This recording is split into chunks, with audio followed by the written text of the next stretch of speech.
අයිබෝන් මේකතුලා ඉන්නේ Geek school YouTube channel එකෙන් ගෙට Java lesson series එකේ 30 වෙනි වීඩියෝ එකත් එක්ක. අපි මේ lesson series 9කින් Java වල තියෙන basics ඔක්කොම ඉගෙනගෙන ඉවරයි. අපිට ඊළඟට යන්න තියෙන object oriented programming එහෙම නැත්නම් OOP වලට. OOP වලට යන්න කලින් විශේෂයෙන් මෙච්චර දවසක් අපි ඉගෙන ගත්ත දේවල් පොඩ්ඩක් recap කරගමු එක ප්‍රශ්නයකට උත්තර ලියලා.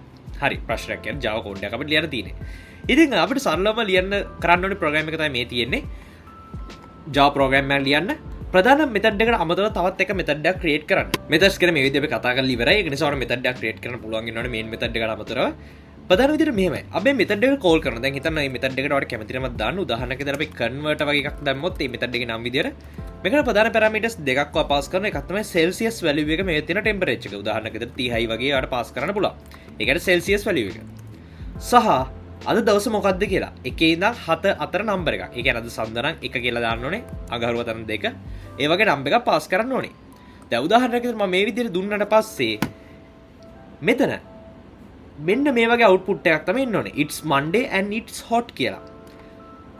මෙතන අපිට දීලා තියෙන පුංචි ඉඟියක් ෆැරන්හයිට් 50ට වඩා වැඩි නම් print වෙන්න ඕනේ hot කියලා. නැත්නම් cold කියලා. දෙකේ එකක්.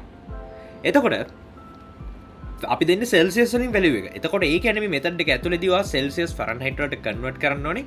කන්වර්ට් කරලා ඉවරලා චෙක් කරන්න ඕනේ අර 50ට වැඩිද අඩුද කියලා. ඒ වගේම මෙතනදී එක දෙන්නේ.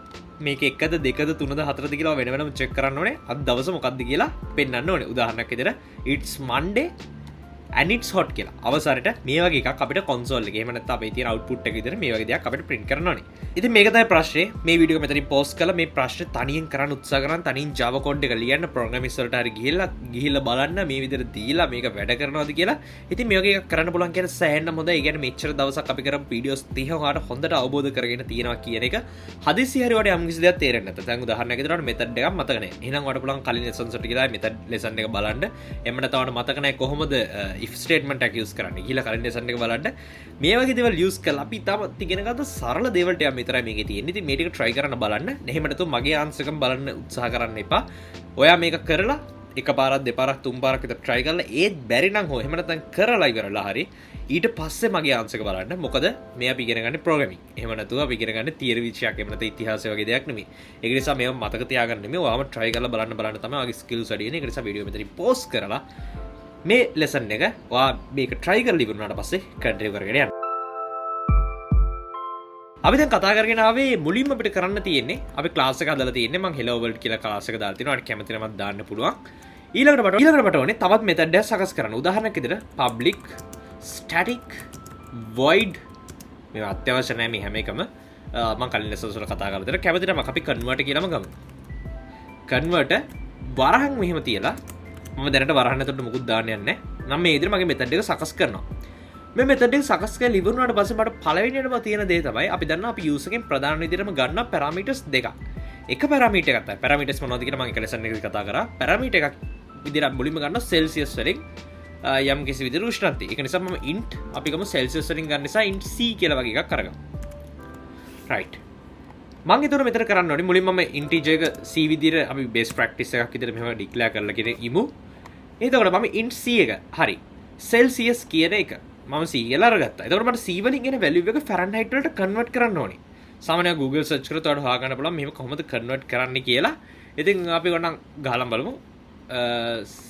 Celsius to Fahrenheit. right. ඔයගොල්ලන්ට මෙන්න මෙහෙම බලා ගන්න හම්බ වෙනවා කොහොමද කරන්නේ කියලා. මම මේක මෙතනින් comment එකක් විතර දැනට දාගන්නවා. right. දැන් මම කරන්නේ මෙතනින් මම දැන් දන්නවනේ සෙල්සියස් වලින් එන උත්තරය. එහෙම නැත්නම් මෙතන දමු c නැතුව අපි temp in c හැමතිස්සෙම variables අපි හදාගන්න ඉතින් ටිකක් අර sense එකක් තියෙන විදිහට variable එකක් හදාගන්න. c එක උනත් ප්‍රශ්නයක් නැහැ. නමුත් එහෙම නැතුව ඔයාගේ නම එහෙම නැත්නම් බල්ලාගේ නම ඒ වගේ නම් දාගන්න එපා. ටිකක් අර පිළිවෙලට තියෙන නම මම කරේ අඳුරගන්න පුළුවන් නමක් දාගන්න. ඒ වගේම මම මෙතන තව declare කරගන්නවා අපිට int වලින්ම අරගමු. අපිට දශම ස්ථාන නැති වෙනවා. නමුත් එච්චර ගොඩාක් ලොකුවට අපි හිතන්න ඕනේ නැහැ. int වලින්ම අපි අරගමු temp. මොකද මේකෙදී අපිට දශම ස්ථාන රිටර්න් වෙන්න ඉඩ තියෙනවා. මොකද අපි යූස් කරන්නේ යම් කිසි විදියට බෙදීමක් වඩ මෙතන තියෙනවා පේනවා. ඒ නිසා දශම ස්ථාන එන්න පුළුවන්. නමුත් මම දශම සංඛ්‍යා ගැන හිතන්නේ නැහැ. හැබැයි දශම සංඛ්‍යා ගැන හිතනවා දන්නවා. අපි මෙතනදී float කියන data type එක තමයි යූස් කරන්න ඕනේ. ඔයාලට කැමති නම් float වලින් දාලත් මේක හදන්න පුළුවන්. right. ඊට පස්සේ මෙතන මම මුලින්ම කරන්න යන්නේ temp in සමාන මෙතන c නෙමෙයි f temp in f සමාන කරනවා temp in c. ඒ කියන්නේ අපිට මේ ආපු උත්තරේ මේ උත්තරේ මම වැඩි කරනවා 9න් බෙදනවා 5න්. මම මේ මුළු කැලලට වරහණක් දාන්න. පොඩක් ක්ලියර් වෙලි තියෙන්න ඕන නිසා. ඊට පස්සේ මම මේකට එකතු කරනවා 32ක්. හරි. දැන් එතකොට අපිට ටෙම්පරේචර් එක ඇවිල්ලා තියෙන temp in c කියන එක අපි ගුණ කරනවා 9න් බෙදනවා 5න් සහ 32ක් එකතු කරනවා. උදාහරණයක් විදිහට අපි හිතමු සෙල්සියස් 0 කියලා දුන්නා කියලා. 0 9න් ගුණ කරලා 5න් බෙදුවා කියන්නේ ඒත් බිඳුවම තමයි. ඒකට 32ක් එකතු කරනවා. හරි. සෙල්සියස් 0 කියන්නේ ෆැරන්හයිට් 32යි. එහෙම නැත්නම් අපි විතර සෙල්සියස් 100 වගේ දැම්මොත් අපිට උත්තරේ එනවා 212යි කියලා. හරි. දැන් අපි යූස් දෙන ඉන්පුට් එකට අනුව අපි අරගෙන තියෙන ටෙම්පරේචර් එක. දැන් අපිට බලන්න තියෙන්නේ මේක 50ට වඩා වැඩිද කියලා. if statement එකක්. if temp in f greater than මගේ 50ට වඩා වැඩි නම් 50ට සමානයි කිව්වේ නෑ. 50ට වඩා වැඩි නම් අපි එහෙනම් කරන්න ඕනේ මොකද්ද? අපි යම්කිසි ස්ටේට්මන්ට් එකක් හදා ගන්නවා. මම උදාහරණයක් විදිහට මෙතන string එකක් අරගන්නම්. string එකක් විදිහට අපි string එකක් විදිහට අරගමු text කියලා එකක් මම අරගන්න. මේ විදිහට text එක සමාන කරනවා. අපි මෙතන අරගන්නේ අපි මෙතන කියන්න ඕනේ hot කියන එක. right. else ඒ කියන්නේ 50ට වඩා අඩු නම්. හෝ 50ට වඩා අඩු නම්. එතකොට text කියන එක සමාන කරනවා මම cool කියලා. right. අපි පළවෙනි කොටස ඉවරයි. දැන් අපිට තියෙන්නේ දවස තීරණය කරන්න. ඒකට මම යූස් කරන්නේ ස්විච් එකක්. ස්විච් එකක් කියන්නේ අපිට බලන්න ස්විච් එකක් ලියන ස්විච් කේස් එක ඇතුළේ මට දාන්න ඕන කියන වේරියබල් එක. අපි තාම මේක අරගෙන නැහැ. මම මෙතනින් int අපි උදාහරණයක් day කියලා වගේ අරගමු. මම day එක check කරන්නේ.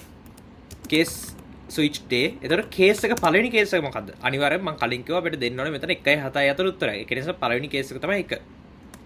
හරි. case 1 එක මොකද්ද? එහෙනම් අපි උදාහරණයක් විදිහට අපි අරගමු string date කියලා එකක් අරගන්න. day නෙමෙයි date. අපි මෙතන day කියලා ගත්ත නිසා අපට ආපු day ගන්න විදියක් නැහැ. ඒක නිසා date කියලා මම අරගන්න. date සමානයි ඔයගොල්ලෝ දන්නා Monday. right. මේක මම break කරනවා. දැන් case 2 date Tuesday.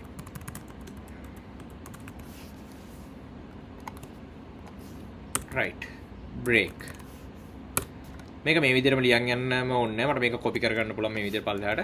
හරි. දැන් මම හදලා තියෙන මගේ switch එක case 1 එක උනොත් Monday, 2 එක නම් Tuesday, 3 එක, 4 එක, 5 එක, 6 එක, 7 ඔය විදිහට මම හදලා තියෙන්නේ. right.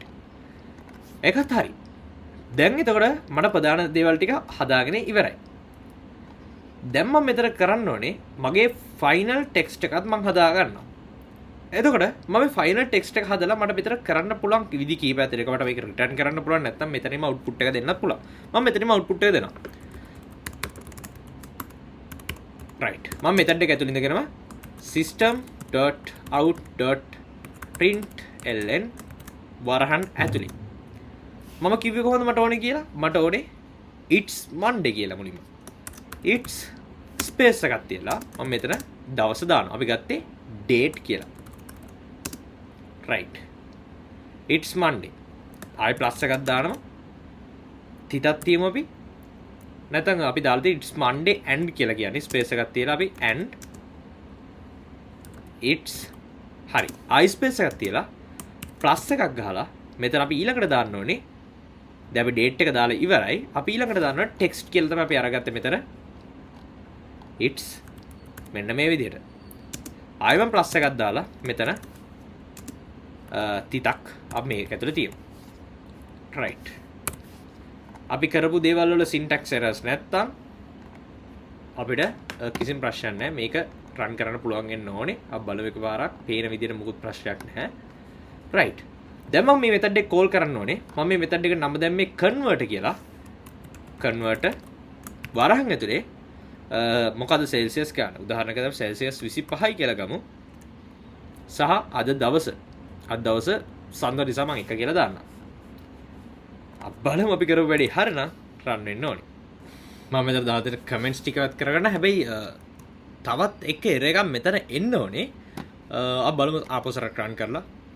non static variable. ඉතින් සරලවම මේ static කියන වචන ගැන වෙනම lesson series එකක් කතා කරලා තියෙන. ඉතින් අපිට කරන්න තියෙන සරලම දේ තමයි මේ variables ඉස්සරහට static කියලා දාන එක. ඉතින් මම මේක හැම වේරියබල් එකක් ඉස්සරහටම කොපි කරලා පේස්ට් කරලා කරන්න මේකම නෙමෙයි හරියම ක්‍රමය අපි ඉස්සරහ ලෙසන්ස් වලදී කතා කරන මේ ප්‍රශ්නේ විසඳන්න මේකට හොඳ ක්‍රමයක් තියෙනවා. නමුත් අපි මෙතනදී බේසිකලි මේ රේ එකත් හැන්ඩල් කරගන්න මේ වගේ දෙයක් අපි කරමු. රයිට්.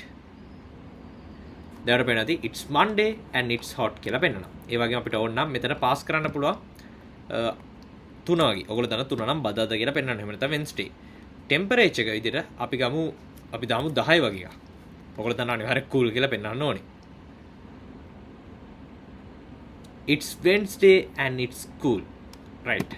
ඉතින් මෙතන මම කරපු දේ ඔයගොල්ලන්ට යම් කිසි අයිඩියාවක් ඇති කියලා හිතනවා. ඉතින් මම මුලින්ම කරේ variables ටික declare කරා static variables විදියට සහ මම මෙතනදී හැදුව method එක. ඒ method එකේ මුලින්ම මම කරේ user ගේ දෙන parameter එක අරගෙන මේක අපි මේ සමීකරණයට දාලා temperature එක Fahrenheit වලට convert කරගත්තා. මේ convert කරපු ගානේ statement එක පාවිච්චි කරලා මම check කරා 50ට වැඩිද? එහෙනම් hot වෙන්න ඕනේ නැත්නම් cool වෙන්න ඕනේ.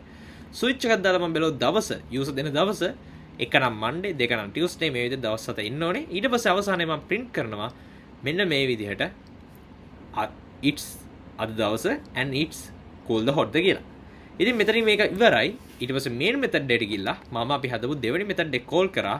අපි ඉල්ලුව ප්‍රධාන parameters දෙකක්. ඒ parameters දෙකත් එක්ක මම මේක call කරා. ඉතින් සමහර කෙනෙකුට මේක කරගන්න පුළුවන් වෙන්නේ සමහර අපිට බැරි වෙන්නේ නැති ප්‍රශ්නයක් කරගන්න එපා. අපි ඉස්සරහට තව lesson series එක ගොඩාක් ඉස්සරහට යන්න තියෙනවා. නමුත් මේක කරන්න පුළුවන් නම් ගොඩාක් හොඳයි. නමුත් කොටසක් හරි වඩා පුළුවන් වුණා අඩුවතර වඩා මේකේ concept එක හරි තේරෙනවා ලොකු දෙයක්. ඉතින් මම හිතනවා ඔයගොල්ලෝ ගොඩක් දේවල් මෙච්චර series එක පුරාටම දැනට lesson 30න් ඉගෙන ගන්න නැති කියලා. වීඩියෝ share කරන්න, subscribe කරන්න. අපි ඊළඟ lesson එකේ තවත් වැදගත් දෙයක් එක්ක හම්බ වෙනවා. ඒත් එකක් ඔයගොල්ලෝ හැමෝටම සුබ දවසක්.